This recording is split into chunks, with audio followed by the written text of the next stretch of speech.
Hello everyone, and welcome to the post-commentary for my EU4 Bengal Tiger achievement speedrun.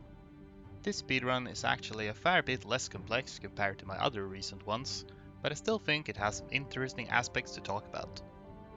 So, the Bengal Tiger achievement requires you to play as Bengal and conquer and core the province of Samarkand, which is initially owned by the Timurid vassal Transoxiana. I suppose the conventional way of doing this achievement is to gradually expand your way westward until you reach your goal, but that sounds slow, so we're gonna do things a bit differently. I should mention that the strategy I use here is based on the previous world record strat introduced by runner Alexander0506_1, so credits to him for that. But I did make my own improvements upon his strategy to make it even faster. Anyway, at the start of the run I get military access to Limbuan, Tsang and Guje, and also send an alliance offer to Chagatai and begin building a spy network in Timurids. I order my armies to begin casually marching through the Himalayas, and once my diplomat returns from Limbuan on December 12, I immediately send them an alliance offer too. Then I declare a no CB war on Ladakh. I needed the military access to reach Ladakh from my starting position. Meanwhile, the alliance with Limbuan was to avoid exiling my armies in their territory when I declared the war. In case you don't know, any armies that are standing in neutral territory when you declare war will become exiled, but it won't become exiled if they're standing in the territory of one of your allies, even if that ally doesn't join the war. I wanted to begin moving into Limbuan's territory before the war to save as much time as possible, so this alliance allows me to do that without unwanted side effects. The purpose of this war is to vassalize Ladakh, but before I can do that I need to make separate peace with their allied Tsang.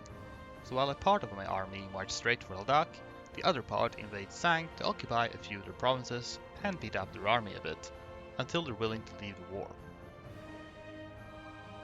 Then all I have to do is get 100% war score on Ladakh, but before I peace them out I make sure to hire some mercs in their occupied territory, specifically the Banjara company, which had a very attractive Siege 4 general, but which I couldn't hire at the start of the game because they were too distant from my homeland. These were not the only mercs I hired this game though, as I ended up going a little bit over force limit to get my army as large as possible, which is a good thing to have since I'm soon about to declare war on the Timurids. After winning the war against Ladakh, I forced them to be my vassal, and then immediately seized their province bordering the Timurids so that I can fabricate a claim using the spy network I began building at the start of the game. And then I hand the province right back again since I don't actually need to keep it. Now we just have to wait for at least one of two things to happen. Either the Timurid ruler, Shah Rukh, dies so their vassals become disloyal, or they declare war on someone else so that they become distracted. Winning a war against the Timurids while their vassals are loyal and they're not preoccupied with another war is very difficult and probably way too slow for a speedrun, so at this stage we just have to pray to the random number god for their blessing. Fortunately for me, it didn't take too long before the Timurids declared war on Ajam, giving me the opportunity I needed. As you may recall, I got an alliance with Chagatai at the start of the game, and I can now call them in to assist me in the Timurid war, which also lets me invade Transoxiana from their territory. The only thing I have to be careful with is to make sure to occupy all the provinces I intend to annex before Chagatai does, or else they're unlikely to give them up to me. Specifically, I'm aiming to take these 4 provinces in a chain from the border of Ladakh to Samarkand. This is the reason I had to vassalize Ladakh earlier, to get the coring range needed to demand these provinces in the peace deal. The war itself actually ended up not being too difficult, since Timurids and most of their vassals were so preoccupied with Ajam that they barely even put up any resistance to me. So aside from some clashes with the forces of Transoxiana and Timurids' allied Great Horde, the war mostly came down to sieges. The most vital occupations were the force in Kish and the Timurid capital Herat, since the former would be needed to demand provinces from Transoxiana and the latter to demand provinces from Timurids. But to get enough war score I also had to besiege a fair bit more, and also help bail out Chagatai, who allowed themselves to get partially occupied by the Great Horde. Eventually though, I could finish the war in March of 1448. Now, the only province that's actually required for the achievement is Samarkand, the now former capital of Transoxiana.